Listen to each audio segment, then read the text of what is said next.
Hi යාළුවනේ, ඔයාලට තියෙනවද ගෙදර පරණ UPS එකක්? මම අද ඔයාලට කියලා දෙන්න යන්නේ ඒකෙන් කොහොමද 12 volt power supply එකක් අපි ගෙදරදීම හදාගන්න කියලා. මේ වැඩෙන් අපිට ගෙදර බයික් බැටරිය උනත් charge කරන්න පුළුවන්. අපි යමු වීඩියෝ එකට. යාළුවනේ, මගේ ට්‍රාන්ස්ෆෝමර් පාඩම ඔයාලා කලින් බැලුවේ නැත්නම් ඒක අනිවාර්යයෙන්ම බලන්න. මම ඒක කියලා දෙනවා කොහොමද ප්‍රයිමරි පැත්ත සහ සෙකන්ඩරි පැත්ත කොහොමද ට්‍රාන්ස්ෆෝමරේ අපි හඳුනගන්නේ කියලා. මේ වීඩියෝ එක බලන්න කලින් ඒ වීඩියෝ එක බලලා ඉන්න යාළුවනේ, නැත්නම් ඔයාලට තේරෙන්නේ නැති වෙයි. එතකොට යාළුවනේ, අපිට මේක හදන්න ඕන කරන පාර්ට්ස් ගත්තොත් UPS ට්‍රාන්ස්ෆෝමර් එකක් ඕන, ඒ වගේම LED ලයිට් එකක් ඕන, ඒ වගේම වොට් 50ක කැපැසිටර් එකක් ඕන, ඒ වගේම 1 කිලෝ ඕම්ස් රෙසිස්ටර් එකක් ඕන, ඒ වගේම 1N4007 කියන ඩයෝඩ් වර්ගයේ ඩයෝඩ් 4ක් ඕන අපිට රෙක්ටිෆයර් එක හදාගන්න. හරි යාළුවනේ, දැන් අපි බලමු කොහොමද මේ රෙක්ටිෆයර් එක හදාගන්නේ කියලා. රෙක්ටිෆයර් එකක් කියන්නේ යාළුවනේ AC කරන්ට් එකක්. අපේ 230 නිවසෙන් ලබා දෙන මේ AC කරන්ට් එක අපේ DC බවට පරිවර්තනය කරන්න ඕන අපි පවර් සප්ලයි එකක් හදද්දී. මොකද ඕනෑම පරිපථයක් ගත්තොත්, ෆෝන් චාර්ජර්ස්, TV, රේඩියෝ ඕනෑම පරිපථයක් ගත්තොත් ඒව වැඩ කරන්නේ DC කරන්ට් එකකින්. එතකොට අපේ නිවසට ලබා දෙන AC කරන්ට් එකකින් ඒවා වැඩ කරන්නේ නැහැ. එතකොට අපි ඒ ලබා දෙන AC කරන්ට් එක DC කරන්ට් එක බවට, එම නැත්නම් සරල ධාරාවක් බවට පරිවර්තනය කරන්නට ඕන. අපි බලමු කොහොමද ඒක කරන්න කියලා. මුලින්ම ඩයෝඩ් 4ක් ගන්න. ඩයෝඩ් 4ක් අරගෙන මෙන්න මේ මන් තිරේ දිස්වන ආකාරයට ඒ ඩයෝඩ් 4 පාස ගන්න. හරි යාළුවනේ, එකම දිශාවකට ඩයෝඩ් දෙකක් තියලා ඒ දෙක පාස ගන්න. ඊට පස්සේ ආයෙත් එකම දිශාවකට ආයෙත් ඩයෝඩ් දෙකක් තියලා ඒ ආකාරයට නිවැරදි ආකාරයට තිරේ දිස්වන ආකාරයට පාස ගන්න. ඊට පස්සේ යාළුවනේ, මේ අපි හදාගත්ත මේ කොටුවට හදාගත්ත රෙක්ටිෆයර් එකේ අපිට පේනවා ඩයෝඩ් දෙකක අර සිල්වර් පාට පටියයි ඒ පටිය නැති ඩයෝඩ් එකයි හම් වෙනවා. ඒ වගේ තැනකින් අපි AC විදුලිය ලබා ගන්න ඕන. එතකොට AC විදුලිය ධනක් රිලක් නැහැ. අපි ඒ හින්දා AC විදුලියට වයර් දෙකක් පාස ගන්නවා. මෙන්න මේ තිරේ දිස්වන ආකාරයට ඔයාලත් ඒ ආකාරයට පාස ගන්න.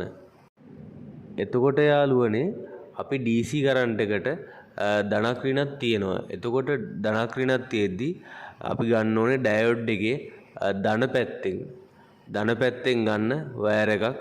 ඒ වගේම ඩයෝඩ් එකේ ඍණ පැත්තෙනුත් අපි වයර් එකක් පාස ගන්න මේ තිරේ දිස්වන ආකාරයට.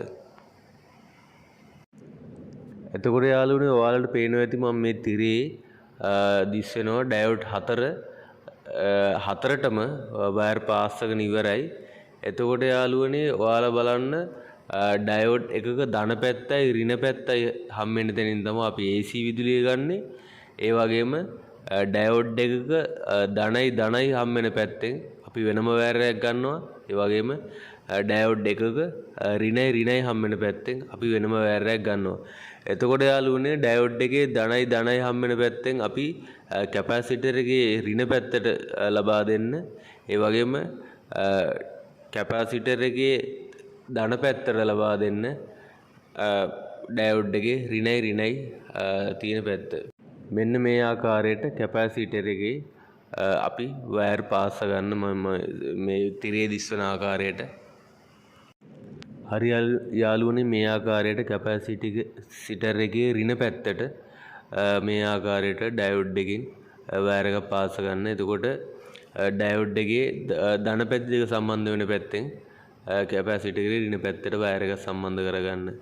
අනිවාර්යයෙන්ම ධන ඍණ කැපැසිටර් එක හරියට බලලා දෙන්න යාළුවනේ. මොකද මේ ඉලෙක්ට්‍රොලයිටික් කැපැසිටර් එකක් තියෙන්නේ. එතකොට මේ ඉලෙක්ට්‍රොලයිටික් කැපැසිටර් එකේ ධන ඍණ ભેදයක් තියෙනවා. සුදු පාට පටියක් තියෙන පැත්ත තමයි මේ ඉලෙක්ට්‍රොලයිටික් කැපැසිටර් එකේ ඍණ පැත්ත වෙන්නේ. ඒ වගේම අනිත් පැත්ත කැපැසිටර් එකේ ධන පැත්තයි. ඊට පස්සේ යාළුවනේ, අපි කරන්නේ අපි සාදාගත් රෙක්ටිෆයර් එක අරගෙන ඒකේ DC පැත්ත අපි DC පැත්තට වයර් දෙක සම්බන්ධ කරගත්තා. එතකොට ඒ DC පැත්ත වයර් දෙක ට්‍රාන්ස්ෆෝමරේ අවුට් වෙන පැත්තට ට්‍රාන්ස්ෆෝමරේ අවුට් වෙන පැත්තට වයර් දෙකට සම්බන්ධ කරගන්න. අපි වයර් දෙකක් පාස ගත්ත ඒ ඩයෝඩ් දෙකේ AC පැත්තට. මං කිව්වේ ධනර්ගන වේදයක් නෑ AC වල. එතකොට ඒ AC වලට වයර් දෙකක් පාස ගත්ත එක ට්‍රාන්ස්ෆෝමරේ අවුට්පුට් වයර් දෙකට පාස ගන්න. මං තිරේ දිස්වන ආකාරයට ඔයාලා ඒ ආකාරයට පාස ගන්න. මෙතනදී වෙන්නේ යාළුවනේ දැන් 230 වෝල්ටේජ් එක ට්‍රාන්ස්ෆෝමරේට දුන්නාට පස්සේ ට්‍රාන්ස්ෆෝමරේ 12 වෝල්ට් දක්වා අඩු වෙනවා. එතකොට ඒ අඩු වුණත් AC විදුලියක් තමයි අඩු වෙන්නේ.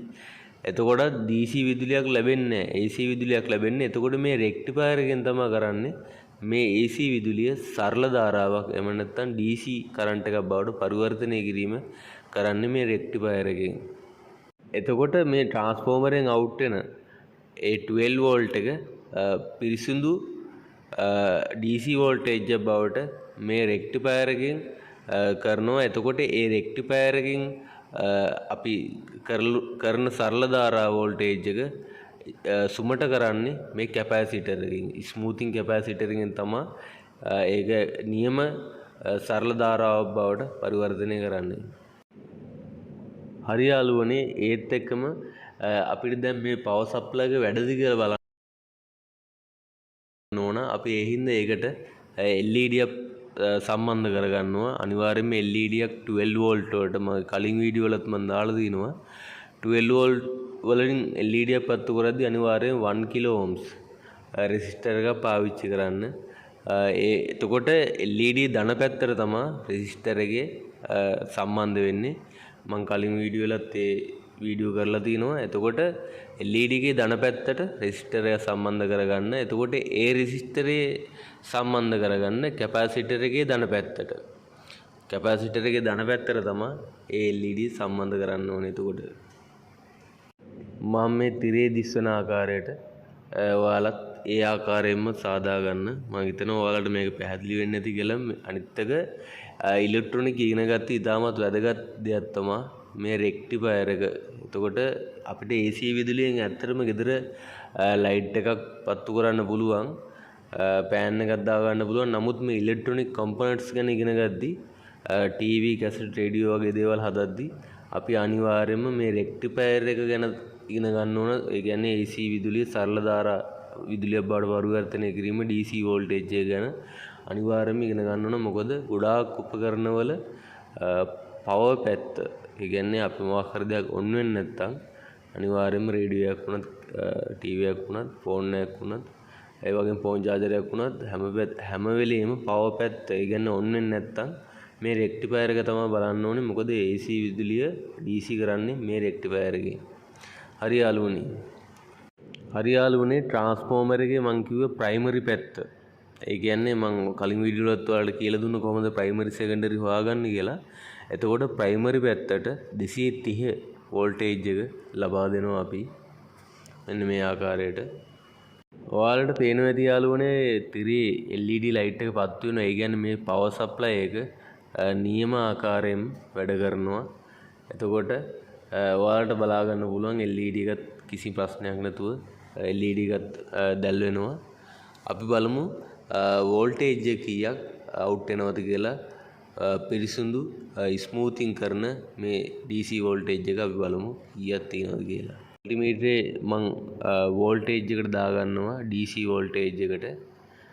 දැන් යාළුවනේ අපිට ඩයෝඩ් වලින් එහා පැත්තේ අපිට මයින්නේ DC වෝල්ටේජ් වලින්. අපි බලමු DC වෝල්ටේජ් එක කැපැසිටර් එක ළඟට අවුට්පුට් එකක් විදිහට කීයක් එනවද කියලා.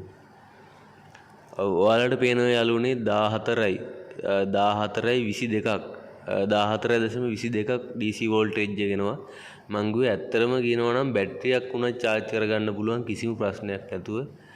ඊටමත් වැදගත් බොරුවට අපි UPS එකක් ගෙදර පිච්චිලා වැඩ කරන්නේ නැහැ කියලා තියාගෙන ඉන්නවට වඩා ඒක ගලවලා ඉවරලා ඒකේ ට්‍රාන්ස්ෆෝමරේ අරගෙන මේ වගේ හොඳ දෙයක් කරන්න පුළුවන්.